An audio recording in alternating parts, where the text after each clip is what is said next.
नमस्कार, प्राइम समाचारमा स्वागत छ। म सरोज कोइराला।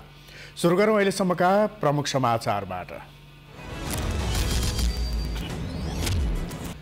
नेपाली कांग्रेसको 14औं महाधिवेशन अन्तर्गत आज मतदान हुँदै 13 पदाधिकारी सहित 134 पदका 491 जना चुनावी मैदानमा।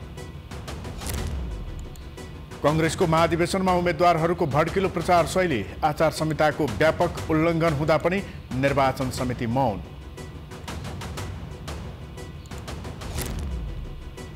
नेकपा एमालेमा 44 जना केन्द्रीय सदस्य मनोनित, 79 सदस्यीय पोलिट ब्युरो र 45 सदस्यीय स्थायी कमिटी गठन। मनोनयन र वरियतालाई लिएर नेताहरू असन्तुष्ट। अमेरिकामा शक्तिशाली आँधीका कारण बेपत्ता भएकाहरूको खोजी जारी। आँधीले अस्तव्यस्त, केन्टकीमा सङ्कटकाल घोषणा।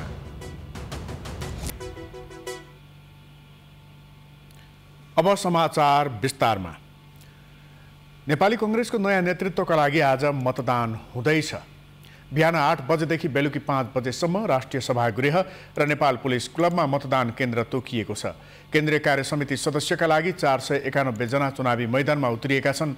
13 जना पदाधिकारी सहित 134 पदका 491 जना चुनावी प्रतिस्पर्धामा उत्रिएको निर्वाचन समितिले जनाएको छ।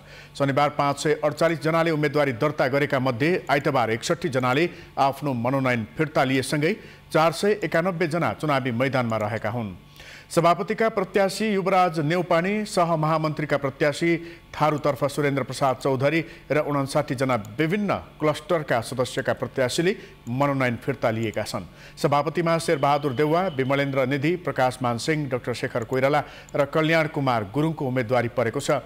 यसैगरी 2 जना उपसभापतिका लागि विजय कुमार गच्छेदार, पूर्णबहादुर खड्का, महेश आचार्य, सुजता कोइराला, डाक्टर चन्द्र भण्डारी, धनराज गुरुङ र दिव्येश्वरी शाह गरी 7 जनाको उम्मेदवारी परेको छ। यस्तै 2 महामन्त्री पदका लागि 6 जनाको उम्मेदवारी परेको छ। महामन्त्रीमा डाक्टर प्रकाश शरण महत, डाक्टर मिनेन्द्र रिजाल, विश्वप्रकाश शर्मा, गगन कुमार थापा, प्रदीप पौडेल र डाक्टर राजाराम कार्कीको उम्मेदवारी छ। एक महिला सहमहामन्त्री पदमा कमला पन्त र डिना महालक्ष्मी उपाध्याय, दलित एक सहमहामन्त्री पदमा मानबहादुर विश्वकर्मा, जीवन परियार र गंगा सुनारको उम्मेदवारी परेको छ। आदिवासी जनजातितर्फ एक सहमहामन्त्री पदका लागि विकास लामा र भीष्मराज आङदाङबेको उम्मेदवारी कायमै छ। खस आर्यतर्फ एक सहमहामन्त्री पदका लागि देवराज चालिसे र किशोर सिंह राठौर 2 जना प्रतिस्पर्धामा छन्।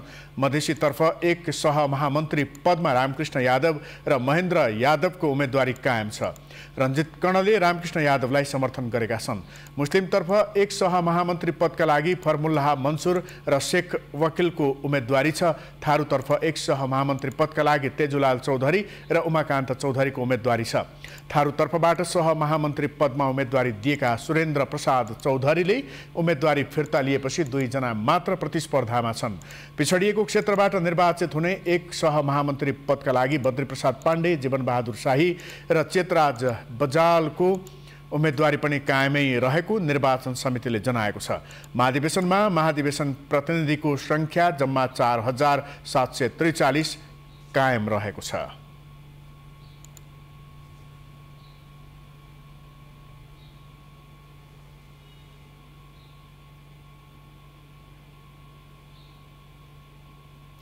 यस विषयमा विस्तृत जानकारी दिनको लागि अहिले हाम्रो प्रत्यक्ष सम्पर्कमा हुनुहुन्छ हाम्रा संवाददाता बालकृष्ण शर्मा। बालकृष्णजी, आज मतदान हुँदैछ नयाँ नेतृत्व चयनका लागि नेपाली कांग्रेसको 14औं महाधिवेशन अन्तर्गत। अब यो कसरी अगाडि बढ्छ विस्तृत रूपमा जानकारी गराउनुहोस् न। पक्कै पनि सरोजी, नेपाली कांग्रेसको 14औं महाधिवेशनको आजदेखि मतदान हुँदैछ, जसका लागि विभिन्न पदहरूमा यति बेला प्रतिस्पर्धा हुने भएको छ। नेपाली कांग्रेसमा जो निर्वाचन हुने भइसकेपछि निर्वाचन समितिका अनुसार 8 बजेदेखि मतदान हुने भनिएको छ, तर केही ढिला हुने सम्भावना हामीले देखेका छौँ, किनकि यहाँको तयारी अहिले पनि भइरहेको अवस्था छ। मुख्य प्रतिस्पर्धीका रूपमा यति बेला नेपाली कांग्रेसको सभापतिका रूपमा 5 जना प्रतिस्पर्धामा रहेका छन् भने उपसभापति 2 सिटका लागि 7 जनाको उम्मेदवारी परेको छ। महासचिवमा महामन्त्रीमा 6 जनाको उम्मेदवारी परेको छ, जसले 2 जना उम्मेदवारले जित्नुपर्नेछ। खास गरी नेपाली कङ्ग्रेसले 134 जना निर्वाचित गर्नेछ। 167 केन्द्रीय कार्य समितिको निर्वाचनमा 134 जना नेपाली कङ्ग्रेसमा आज निर्वाचन हुनुपर्नेछ। यो सँगसँगै जो नेपाली कङ्ग्रेसभित्र यति बेला तीव्र प्रतिस्पर्धा देखिने आकलन गरिएको छ। हामी तपाईँलाई यहाँ मतदान गर्ने स्थलतर्फ लिँदैछौँ सरोजजी, जहाँ यति बेला यो मत राख्नका लागि यहाँ स्थान बनाइएको छ। हामी सुरुमा तपाईँलाई यो सभापतिको मतपत्र लिने स्थान देखाउँछौँ, जहाँ यहाँबाट सभापतिको लागि मतपत्र लिनुपर्नेछ। यहाँबाट मतपत्र लिइसकेपछि यो कोठामा आएर जो प्रतिनिधि हुन्, महाधिवेशन प्रतिनिधि, त्यो महाधिवेशन प्रतिनिधिले यसमा छाप लगाउनु पर्ने व्यवस्था गरिएको छ। त्यो सँगसँगै अलि धेरै 4743 जनाले यहाँ मतदान गर्नुपर्ने भएका कारण यहाँ 2वटा सभापतिका लागि 2वटा मत हाल्नका लागि 2वटा 3वटा 4वटा 5वटा यो व्यवस्था गरिएको छ। जो यहाँ अर्को देख्न सक्छौँ, यो नेपाली कङ्ग्रेस हुन त मुख्य गरेर यति बेला इलेक्ट्रोनिक भोटिङ पनि भइरहेको अवस्था ठाउँ ठाउँमा छ भने, तर नेपाली कङ्ग्रेसले यहाँ मत खसाल्नेछ। सभापतिको मतका लागि यहाँ उसले मत खसाल्नुपर्ने हुन्छ सभापतिलाई उम्मेदवार दिइसकेपछि। त्यो सँगसँगै उपसभापतिका लागि यहाँबाट मतपत्र पाइनेछ। यहाँ मतपत्र लिनेछन् महाधिवेशन प्रतिनिधिहरूले। त्यो सँगसँगै यता छाप लगाउनका लागि अर्थात् कुन उम्मेदवारलाई मत हाल्ने भन्नका लागि यता उनीहरूले चिन्ह लगाउनेछन्। त्यो सँगसँगै यसमा पनि 3वटाको व्यवस्था गरिएको छ र यताबाट आएर यहाँ उपसभापति पदका लागि जो मतपत्र राख्ने ठाउँ पनि यहाँ बनाइएको छ। सँगसँगै यता अर्को सिस्टमबाट पनि यति बेला पनि यहाँ तयारी भइरहेको छ। यो मतदान स्थल हो, मतदान केन्द्र हो र यो अहिले पनि यहाँ तयारी रहिरहेको हामी तपाईँलाई जानकारी गराइरहेका छौँ। उपसभापति को जो धेरै जना उम्मेदवार भएका कारण पनि यो यहाँ आइसकेपछि यो मतपेटिकामा उपसभापतिका लागि यहाँबाट मत खसाल्नु पर्नेछ र बन्द हुनेछ। त्यो सँगसँगै अर्को देखाउँ, यो महामन्त्री पदका लागि मतपत्र यहाँबाट दिइनेछ। यहाँबाट मतपत्र दिइसकेपछि महाधिवेशन प्रतिनिधिहरूले यहाँ आएर महामन्त्री चुन्नका लागि व्यवस्था गरिएका छन्। त्यो सँगसँगै यहाँबाट जो विभिन्न स्थान 3वटा 4वटा स्थान बनाइएको छ, यो स्थान सँगसँगै मत राख्ने र अर्को उम्मेदवारलाई फेरि मत लिएर त्यहाँबाट जाने प्रक्रिया यसरी यो राष्ट्रिय सभागृहमा बनाइएको छ। महामन्त्री पनि धेरै उम्मेदवार भएका कारण ठाउँ ठाउँमा मत लगाउनका लागि अलिकति ढिलो समय लाग्छ भन्नका कारण यो धेरै कोठाहरू बनाएर त्यहाँबाट मत कर्मश रूपमा यहाँ आएर महामन्त्रीलाई मत दिनुपर्नेछ।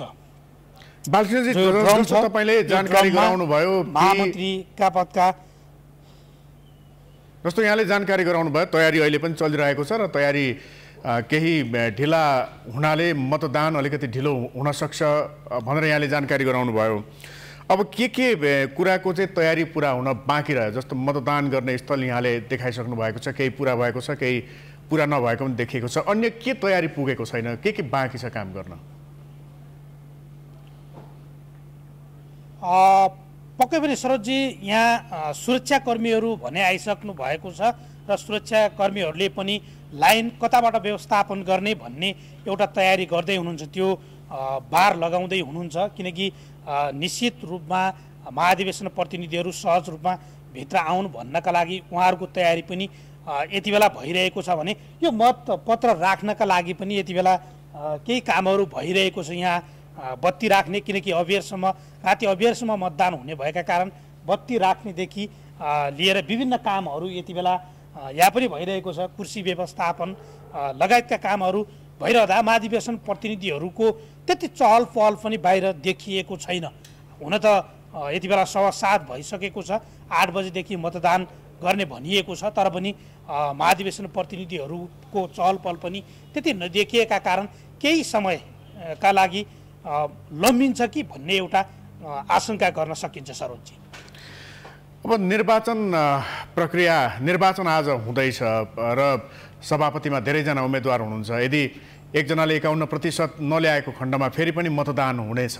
यो प्रक्रिया कसरी अगाडि बढ्छ, कस्तो सिस्टम गरिएको छ, महाधिवेशन प्रतिनिधिहरू के भन्छन्, यहाँले हिजोदेखि कुरा गरिरहनु भएको होला, यो जानकारी गराउनुहोस् न। पक्कै पनि सरोजजी, यति बेला नेपाली कङ्ग्रेसको सभापति बन्नका लागि 51% मत ल्याउनु पर्ने आवश्यकता देखिन्छ। तर यति बेला जो नेपाली कङ्ग्रेसको सभापतिका लागि 5 जना उम्मेदवार हुनुहुन्छ। 5 जना उम्मेदवार पनि यस्तो हुनुहुन्छ कि एउटै विगतमा जो नेपाली कङ्ग्रेसभित्र गुटहरू थिए त्यो गुटका मानिसहरू एउटै गुटबाट 2 जना पनि उम्मेदवार हुनुहुन्छ। त्यसकारण एउटालाई सहज रूपमा 51% मत ल्याउन सहज देखिँदैन। त्यसकारण यहाँ निर्वाचन कार्यतालिका के बनाइएको छ भने सभापतिमा उम्मेदवार दिएका मतदान गरिनेछ, सँगसँगै अन्य पदाधिकारीहरूका लागि केन्द्रीय सदस्यकाहरूलाई मतदान गरिनेछ। तर पहिलो चरणमा सभापतिको मतपत्र गनिनेछ र अन्य पदाधिकारी केन्द्रीय सदस्यहरूको मतपेटिका भने नेपाली कङ्ग्रेसको केन्द्रीय कार्यालय सानेपामा लगेर राखिनेछ। सभापतिको मत गनिसकेपछि 51% पुग्यो भने सभापतिको घोषणा हुनेछ र 51% पुगेन भने जो पहिलो र दोस्रो मतभार ल्याउने जो उम्मेदवार हुन्छन् ती दुईका बीचमा फेरि प्रतिस्पर्धा हुनेछ र त्यो प्रतिस्पर्धा भइसकेपछि फेरि मतदान हुनेछ र मतदान भएपछि सभापतिको पहिले नै मतगणना गर्ने भनेर यति बेलासम्म निर्वाचन समितिले जानकारी गराएको छ। त्यसकारण यो उम्मेदवारको हेर्दा लाग्छ पहिलो चरणमा नेपाली कङ्ग्रेसले सभापति पाउन निकै कठिन छ र नेपाली कङ्ग्रेसको सभापतिका लागि दोस्रो चरणसम्म मतदानको व्यवस्था हुने अहिलेसम्मको अवस्थाले देखाउँछ। सरोज, धन्यवाद बालकृष्णजी जानकारीको लागि। उहाँ हुनुहुन्थ्यो हाम्रा संवाददाता बालकृष्ण शर्मा। नेपाली कङ्ग्रेसको 14औं महाधिवेशन स्थलबाट यति बेला प्रत्यक्ष रूपमा जानकारी गराउँदै हुनुहुन्थ्यो। आज नेतृत्व चयनका लागि मतदान हुँदैछ र त्यसको तयारी अहिले भइरहेको छ, यस विषयमा जानकारी गराउँदै हुनुहुन्थ्यो। समाचारको सिलसिला अझै जारी छ, हामी विश्रामपछि आउँछौँ।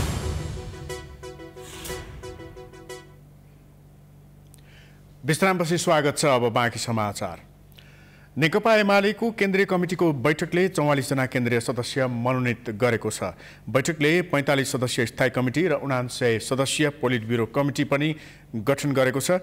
आइतबार बसेको केन्द्रीय कमिटी बैठकमा अध्यक्ष केपी ओलीले विधानअनुसार 10% केन्द्रीय कमिटी सदस्य मनोनयनका लागि 44 जना नेताको नाम प्रस्ताव गरेका थिए। सबैलाई केन्द्रीय कमिटी बैठकले मनोनित गरेको हो। मनोनित हुनेमा एमालेका प्रमुख सचेतक विशाल भट्टराई, लालबाबु पण्डित, दुर्गा प्रसाईदेखि विद्यार्थी नेता ऐन महरसम्म छन्। यसैगरी बैठकमा एमाले केन्द्रीय कमिटी बैठकमा अध्यक्ष केपी शर्मा ओलीले 45 सदस्यीय स्थायी कमिटी प्रस्ताव गरे। त्यसक्रममा अध्यक्ष ओलीले 19 पदाधिकारी सहित 26 जना नेताको नाम समेटेर स्थायी कमिटीको प्रस्ताव गरेका हुन्, जसलाई बैठकले अनुमोदन गरेको हो। पदाधिकारीहरू पार्टीको स्थायी कमिटीको सदस्य पनि हुनुहुन्छ। 19 जना पदाधिकारीको सचिवालय रहने वैधानिक व्यवस्था छ र उहाँहरू समेतको सहभागितामा 45 जनाको स्थायी कमिटी रहने व्यवस्था छ। त्यस अन्तर्गत बैठकले 26 जना स्थायी कमिटीका सदस्यहरू चयन गर्ने खालको काम गरेको छ। पार्टीको पदाधिकारीहरू र स्थायी कमिटीका सदस्यहरू बाहेकको 54 जना पोलिट ब्युरो सदस्यहरू चयन गर्नुपर्ने थियो। त्यो काम पनि यो बैठकले सम्पन्न गरेको छ। स्थायी कमिटीमा नेताहरू घनश्याम भुषाल, गुरु बराल, देवराज घिमिरे, भीमप्रसाद आचार्य, लालबाबु पण्डित, खगराज अधिकारी, किरण गुरुङ, काशीनाथ अधिकारी, रघुजी पन्त लगायतका नेताको नाम प्रस्ताव गरिएको हो भने पूर्व माओवादी तर्फबाट मणिचन्द्र थापा र प्रभु शाह पनि स्थायी कमिटीमा समेटिएका छन्। यसैगरी बैठकले 99 सदस्यीय पोलिट ब्युरो कमिटी पनि गठन गरेको छ, जसमा 19 पदाधिकारीसहित अन्य 80 जना नेता समेटिएका छन्। मापदण्ड बिना केन्द्रीय सदस्य मनोनयन गरिएको र वरियता पनि मन लागि गरेको भन्दै अधिकांश नेताहरूले असन्तुष्टि जनाएका छन्। समाचारको सिलसिला जारी छ। हामी विश्रामपछि आउँछौँ। विश्रामपछि स्वागत छ। अब अन्तर्राष्ट्रिय समाचार।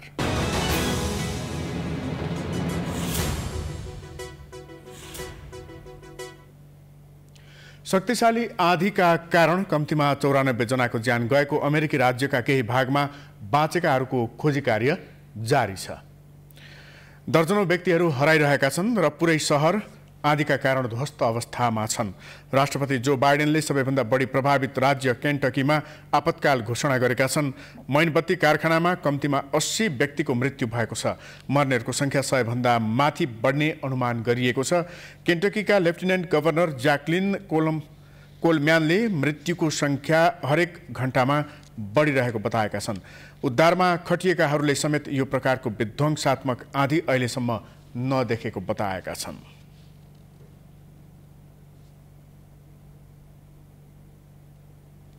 अब खेलकुद समाचार।